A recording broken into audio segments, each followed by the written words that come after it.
देश के कई प्रमुख धार्मिक स्थल होने की वजह से उत्तराखंड देवभूमि के नाम से भी माना जाता है। धर्म, संस्कृति और शास्त्र की नगरी हरिद्वार उत्तराखंड के साथ ही देश का प्रमुख तीर्थ स्थल है। लेकिन उत्तराखंड इसके अलावा भी अपनी कई प्राचीन चीजों के लिए मशहूर है। इनमें से एक कुल देव की पूजा भी है। उत्तराखंड को वैसे भी देवी देवताओं का वास स्थल भी माना जाता है, इसीलिए यहाँ के लोग आज भी देवी देवताओं में काफी विश्वास रखते। उत्तराखंड में आज भी कई जगह ऐसी है जो रहस्यों से भरी हुई है। इन्हीं में से एक है खैट पर्वत। आज हम उत्तराखंड के टिहरी गढ़वाल में स्थित इसी रहस्यमयी खैट पर्वत के बारे में बताने जा रहे हैं। मान्यता है कि खैट पर्वत पर आंचरी अर्थात परियां वास करती है, इसीलिए इस पर्वत को परियों का देश भी कहा जाता है। खैट पर्वत समुद्र तल से करीब 10,000 फीट की ऊंचाई पर है। यह पर्वत रहस्यमयी घनसाली इलाके में स्थित थात गांव से करीब 5 किलोमीटर की दूरी पर स्थित है। खैट पर्वत किसी जन्नत से कम नहीं।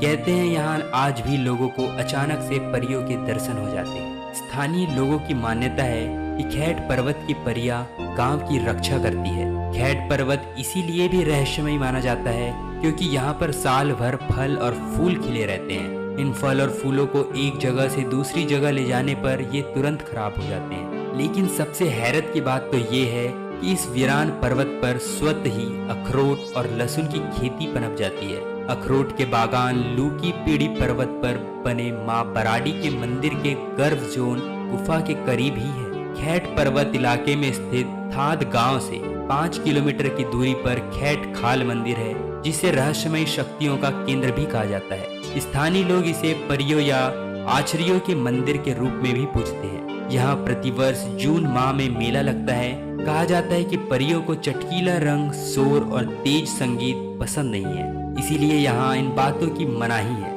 इस इलाके में जीतू नाम के एक व्यक्ति की कहानी भी काफी चर्चित है। कहते हैं कि जीतू की बांसुरी की तान पर आकर्षित होकर परियां उसके सामने आ गई और उसे अपने साथ ले गई। अब सदियों पहले टिहरी गढ़वाल के चौदाण गांव में राजा आशा रावत का राज हुआ करता था। राजा की 6 पत्नियां थी, लेकिन उनका कोई पुत्र नहीं था। राजा इससे बेहद परेशान रहने लगे। राजा की परेशानी देखकर उनकी पहली पत्नी ने कहा कि आप राजा हो तो आप 7वां विवाह कर सकते हो। इसके बाद राजा आशा रावत पास ही के थात गांव गए।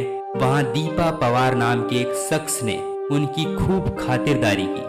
दीपा पवार ने जब राजा साहब से थात गांव आने का कारण पूछा तो राजा ने कहा, मैं आपकी छोटी बहन से शादी करना चाहता हूँ। ये सुनकर पूरा गांव उत्साहित हो उठा।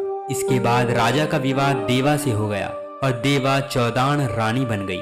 इसके कुछ समय बाद रानी देवा ने एक के बाद एक पूरे 9 बच्चों को जन्म दिया, जिनका नाम राजा ने कमला रौतेली, देवी रौतेली, आशा रौतेली, वासदेई रौतेली, इगुला रौतेली, बिगुल रौतेली, सदई रौतेली, गरादुआ रौतेली और वरदेई रौतेली रखा था। राजा आशा रावत और रानी देवा की ये बेटियां आम बच्चों की तरह नहीं थी, बल्कि चमत्कार से कम नहीं थी।